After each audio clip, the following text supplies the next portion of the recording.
One of the interesting topics around Christmas and the discussion, we celebrate the holiday, it's a joyful time, but Christmas didn't always look the way that it does now. In fact, some people were so turned off to the ways it was being celebrated that it was actually outlawed or restricted. Can you take us through a little bit of that history? Right. So when the Reformation started in 1517, Martin Luther thought the gift giving was a distraction, or the saints' days. And so he said all the gifts come from the Christ child rather than from St. Nicholas. And the German pronunciation of Christ child is Christkindl, which turned into Kris Kringle. But in England, the Reformation, Henry VIII brings it, but not because he had a spiritual experience like Martin Luther. He just wanted another wife, and he went on to have 6 wives. Not a nice guy to be married to. Well, during Henry VIII's time in England, Christmas became sort of a party time, sort of, drinking and carousing and gaming and sort of like a Mardi Gras. People forget Mardi Gras used to be a religious day. It was the day before Lent when you would fast 40 days before Easter to celebrate Christ's resurrection. And now Mardi Gras is a lewd party in New Orleans. That's sort of what happened with Christmas in England under Henry VIII. And he brings back an old Roman holiday, Saturnalia. But they sort of Christianized it. But you have to remember, Rome controlled Britain from 55 BC, Julius Caesar. So they had these roots there. And so Saturn was their god of feasting and plenty and merriment. If you saw the Christmas Carol with Charles Dickens, there's the spirit of Christmas present. And he's a big fat guy with robes on, a wreath in his hair, goblet of wine, sort of the ho-ho happy party guy. And you're looking at him asking yourself, who is this guy? He sort of looks like Santa Claus, but he sort of looks like a Roman god. Well, that was Saturn, but they Christianized him and called him Father Christmas. They could not call him St. Nicholas because saints were outlawed because of the Reformation.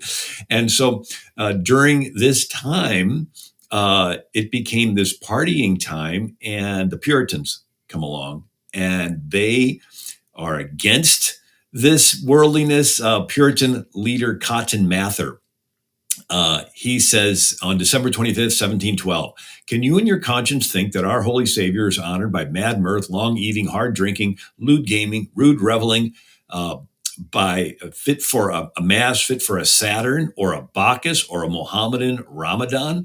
You cannot possibly think so. That the birth of our Savior, for which we owe our high praises, we take time to please the hellish legions and do actions that have much more of hell than of heaven in them." And so the Puritans forbade Shakespeare from writing plays mentioning God. And so they considered it casting pearls before swine, taking God's name in vain, for God's holy name to be mentioned in front of a bunch of drunk theater goers. And so that's when Shakespeare wrote Midsummer's Night's Dream and put in little fairies and everything in the 12th night, which is like this carnivalesque party, like a Roman Bacchus. And so in 1642, the Puritans tear down Shakespeare's Globe Theater. And that's when you have the Pilgrims and Puritans settling New England. And so the captain of the Mayflower is Christopher Jones, and he's at anchor in Plymouth Harbor on Christmas Day in 1620. And he writes in his ship's log, "At anchor Plymouth Harbor Christmas Day, but not observed by these colonists, they being opposed to all saints' days, etc. A large party went ashore to fell timber and begin building their first building." And so William Bradford, the governor of the Pilgrims, writes that the next year, a second boatload of Pilgrims came over. And he said, one more incident, rather amusing. On Christmas Day, the governor called the people out to work as usual. But most of the new company excused themselves and said it went against their consciences to work on that day. So the governor told them that if they made it a matter of conscience, he would spare them till they were better informed. So he went with the rest of them into the field, and they worked. And at noon, comes back, finds them playing in the street, some pitching the bar, others stool ball and such sports. And so Governor Bradford took away their games and said that it went against his conscience that some work while others play. He says, if you're going to observe it, do it quietly in your homes. In 1659, the Puritans pass this: "Whosoever shall be found observing any such day as Christmas, either by forbearing labor, feasting, or any other way, shall pay for each offense a 5-shilling fine." So here they were fined for celebrating Christmas. So where the Pilgrims, Puritans, and Presbyterians did not celebrate Christmas, the Dutch, Germans, and French did. and those traditions came across. And so the Dutch pronunciation of Saint Nicholas is Sant Niklaas or Santa Claus. And then the Dutch traditions, and then the German ones are the ones that we mostly have in America today. So at some point, those codes and those restrictions were lifted. At some point, the recognition of, okay, we're going to let you celebrate Christmas now, because here we are today enjoying the Christmas season. Right. And so during the Revolutionary War, you had these troops that the King of England had hired from Germany. They were called Hessians, and they were imported into America. And the Americans weren't celebrating Christmas. And the story that sort of passed down is the Battle of Trenton, that the German troops on Christmas Day evening may not have been on their highest alertness when George Washington did his surprise attack and won the Battle of Trenton. But yeah, and so it's a fascinating study. They did have Christmas carols. You had God Rest Ye Merry Gentlemen was the new Christmas carol that was sung during the Revolutionary War. Let nothing you dismay, that Jesus Christ our Savior was born on Christmas Day. And so it's a scriptural song.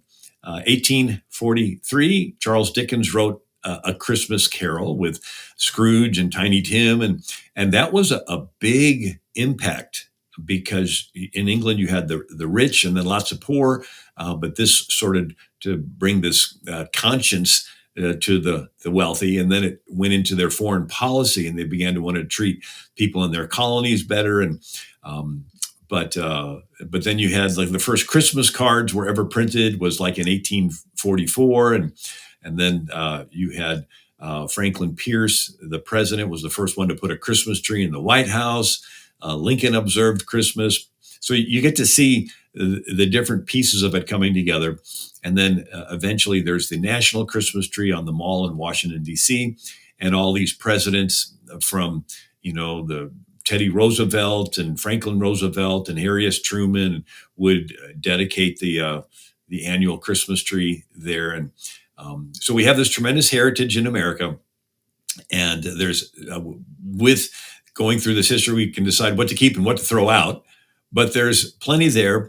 I found when I wrote my book on the real history of St. Nicholas that it's a hard sell to tell little kids that Santa is Satan. See, you can change the letters around. It's like, yeah, but Santa also means sanctify. It means holy. And so you got Santa Fe, holy faith. So it's a hard sell to tell little kids that their unbelieving neighbors are getting presents from Santa. It's like, yeah, but they get the presents. It's a whole lot easier just to redeem the story of the real guy and how he lived during Roman times, gave to the poor, but did it anonymously, so God would get the credit, not him. And he is in heaven, doesn't come back once a year, but we get to remember his generosity. It's a lot easier to redeem St. Nicholas's story than to do the other.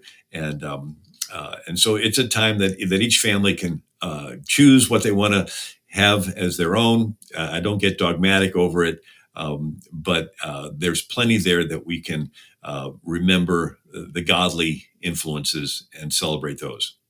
Well, and there's plenty that people can read in your book. There really is a Santa Claus. Appreciate your time today. Hey, thank you.